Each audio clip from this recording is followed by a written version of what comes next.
And the last one, what did they? We say the way that gift disturbed us, You know, because in the examination hall, what are the 3 gifts the wise men sent to Jesus? We will write gold, everybody can spell it. Frankincense, we will collaborate and spell. And then you get to myrrh and myrrh.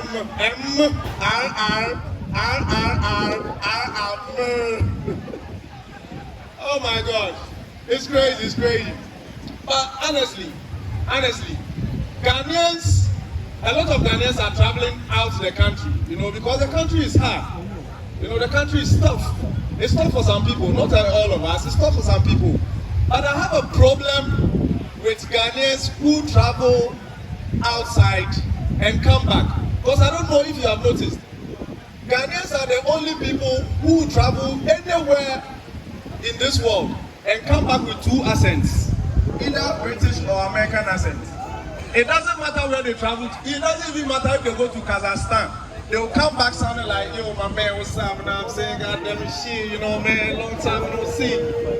Like, yo, because I remember one time a friend of mine traveled, and then this guy, I got a call on WhatsApp. I'm not familiar with country codes.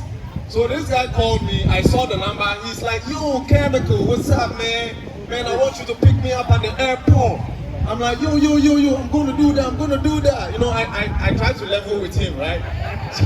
Because Ghanaians, that's what we do. When someone speaks, we are like, hey, you don't go beat me for you, we go speak out.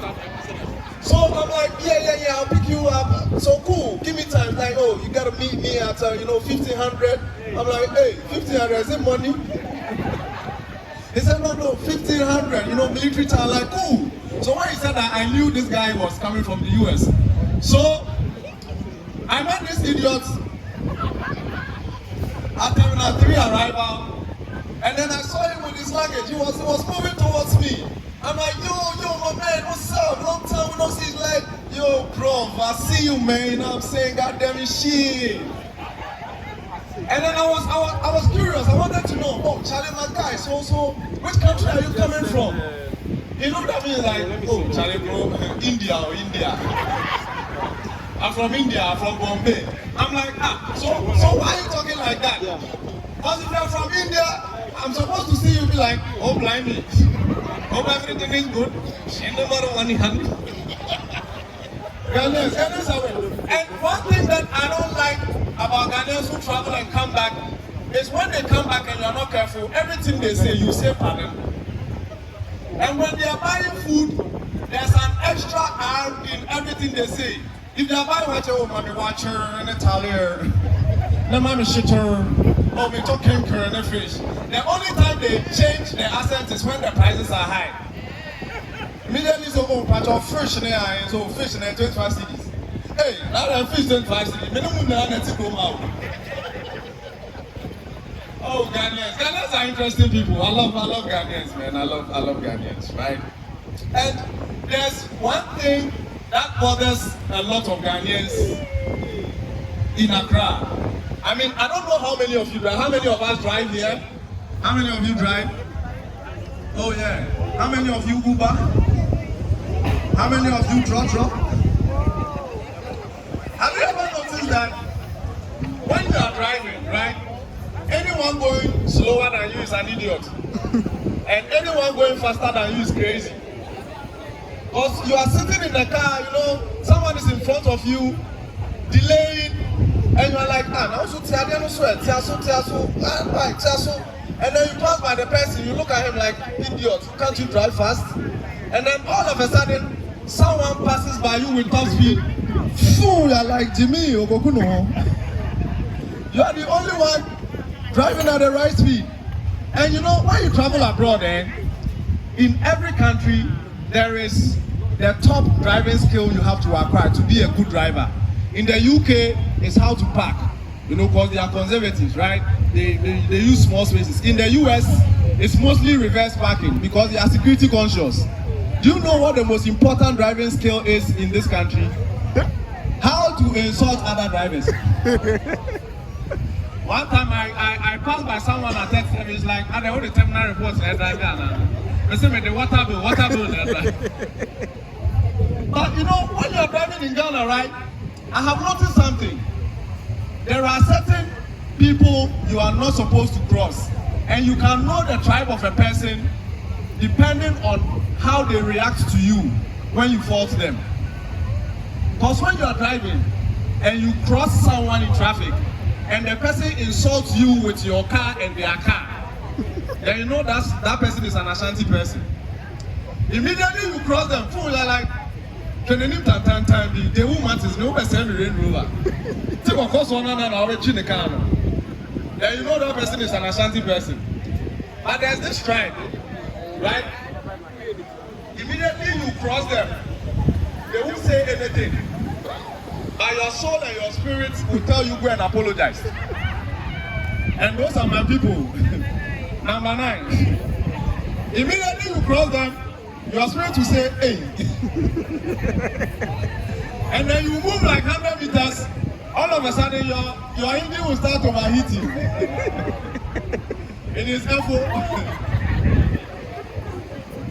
But there's this particular tribe, no matter what you do, don't cross them.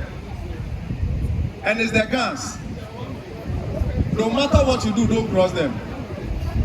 Oh, you see, one is giving me warning. I love them. My mom is from Mungwa, so I understand. Girls are the only people, she's your mother, but she'll still tell you. I remember one time I was driving to La Paz and I crossed this man. It was my fault, right? It was my fault.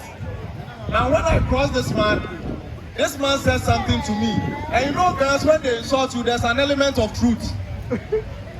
Immediately I crossed this man, he said something to me. He said, "Where in here? And the whole time the insult was ringing in my ear. And I was looking at the rearview mirror, I'm like, but this man, how you know? It be like it be true. So I drove for about 50 meters. I had the insult echo in my head. I drove about 100 meters. I had the same thing. Now when I got to La Paz, a friend of mine saw me. He's like, hey, my bro, your face that. I'm like, what did you hear? But I love Ghanaians. Ghanaians are very unique people, right? They are very unique people. And I love corporate guys. I love corporate women. I love corporate guys. But when I meet corporate people, most of the time I get intimidated. Because when I finish dressing in the house, right, there's one thing that I do. I apply my perfume, right? But I've noticed that when I get close to corporate people, I can smell their perfume. I cannot smell my own. And to me, it's very painful. But it made me realize there's a difference between perfumes. There are levels. You know, there are cheap perfumes and there are expensive perfumes. And it is the way we apply it. You know, because, you know, cheap perfumes, normally, when someone is applying expensive perfume, first of all, they don't even call it perfume, they call it cologne. And the way they apply it is very simple. They just do this. Finish. No matter where they are, you smell them. But have you ever seen someone applying a cheap perfume? First of all, we don't call it perfume, we call it spray. And for some reason, it's always 25 cedis. And before they apply it, they take the can, they look at it, they give themselves vim. Hey, this one there, it will be. And before they apply, this is how they do it.